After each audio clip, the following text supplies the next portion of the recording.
Shalom saudara-saudara yang terkasih di dalam Yesus Kristus. Alangkah berbahagianya bisa berjumpa kembali di dalam renungan harian hari ini. Alangkah baiknya kita mulai aktivitas kita satu hari ini dengan mendengarkan firman Tuhan. Marilah kita mempersiapkan hati kita. Kasih karunia dan damai sejahtera dari Allah Bapa kita dan anaknya Tuhan Yesus Kristus menyertai kamu sekalian. Amin. Firman Tuhan untuk kita hari ini dari Kejadian pasal 9 ayat 11. Demikian dikatakan di dalam firman Tuhan. Perjanjian Allah dengan Nuh. Maka kuadakan perjanjianku dengan kamu, bahwa sejak ini tidak ada yang hidup yang akan dilenyapkan oleh air bah lagi, dan tidak akan ada lagi air bah untuk memusnahkan bumi. Demikian dikatakan di dalam firman Tuhan. Tidak ada lagi air bah dikatakan di sini. Perjanjian Tuhan dengan Nuh bahwa tidak akan ada lagi manusia yang dilenyapkan oleh air bah. Kita lihat pada peristiwa air bah, tidak ada yang bisa menyelamatkan diri dari peristiwa itu. Selain Nuh yang diselamatkan oleh Tuhan dan Nuh yang mengikuti perintah Tuhan dengan membangun bahtera dan membuka ataupun membiarkan makhluk-makhluk yang biarkan masuk ke dalam bahtera itu, lalu terjadilah air bah itu.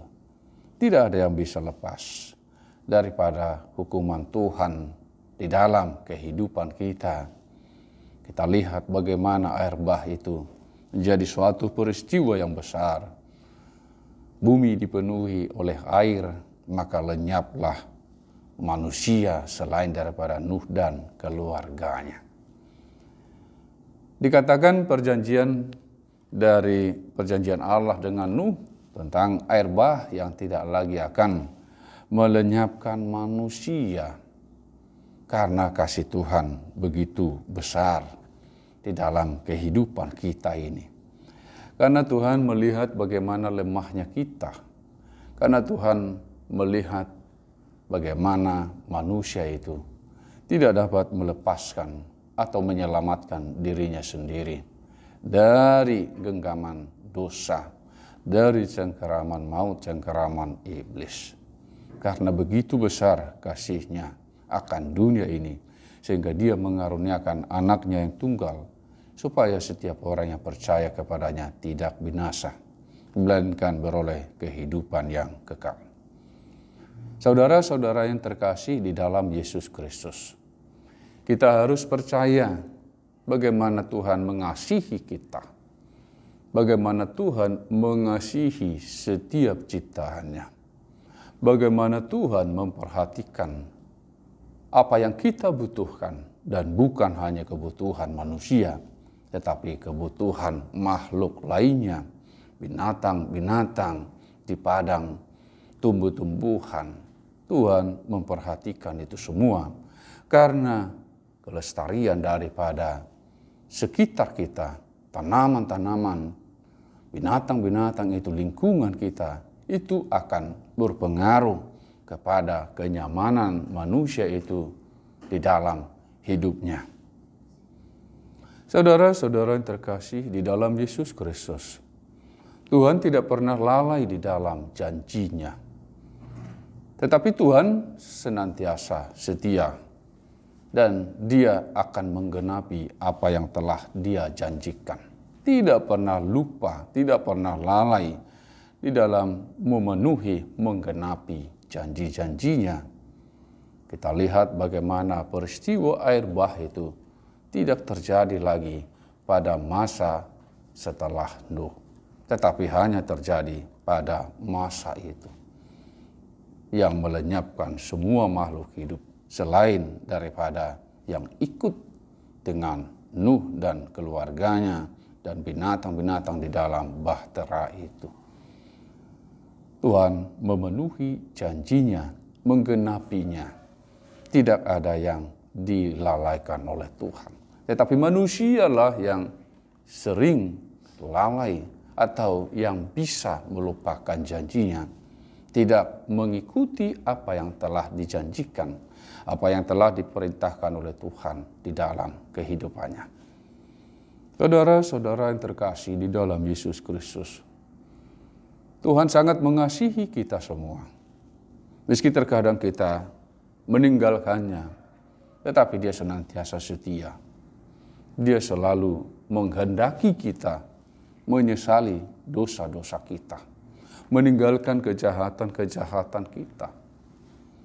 Seperti anak yang hilang itu, ketika dia memaksakan melakukan apa yang dia kehendaki, apa yang dia sukai, apa yang dia inginkan, lalu dijuallah warisan yang diberikan kepadanya, padahal ayahnya masih hidup. Lalu dia pergi ke kota dan melaksanakan apa yang sudah dirancangkannya. Tetapi ayahnya senantiasa menantikan anaknya itu. Selalu berharap, selalu ingin melihat anaknya itu. Selalu ingin yang terbaik kepada anaknya itu. Tetapi sampai pada suatu masa anaknya itu pulang di dalam keadaan yang mengenaskan ataupun keadaan yang menyedihkan. Tetapi si ayah tetap menerimanya, tangannya terbuka, bahkan diberikan apa yang dia perlukan. Saudara-saudara yang terkasih di dalam Yesus Kristus, kasih Tuhan sungguh besar kepada setiap kita ini, sehingga tidak ada alasan untuk berputus asa. Sehingga tidak ada alasan untuk memaksakan apa yang kita inginkan. Memaksakan apa yang kita kehendaki untuk kita lakukan. Tetapi agar kita dengan kesungguhan melakukan apa yang Tuhan kehendaki. Karena segala sesuatu yang berasal dari Tuhan adalah baik. Peraturan-peraturannya adalah baik. Firman-Nya harus kita lakukan. Firman Tuhan adalah pelita bagi kaki kita dan terang bagi jalan kita. Lakukanlah itu dengan sungguh-sungguh. Maka hal-hal yang baiklah yang akan terjadi di dalam kehidupan kita. Percayalah akan janji Tuhan yang akan diberikan, yang akan Dia anugerahkan, yang akan digenapinya di dalam setiap kehidupan kita. Rancangan Tuhan bukanlah rancangan malapetaka, tetapi rancangan damai sejahtera. Tuhan Yesus memberkati firman-Nya. Mari kita berdoa. Allah Bapa yang bertahta di sorga, Engkau adalah Allah yang maha baik.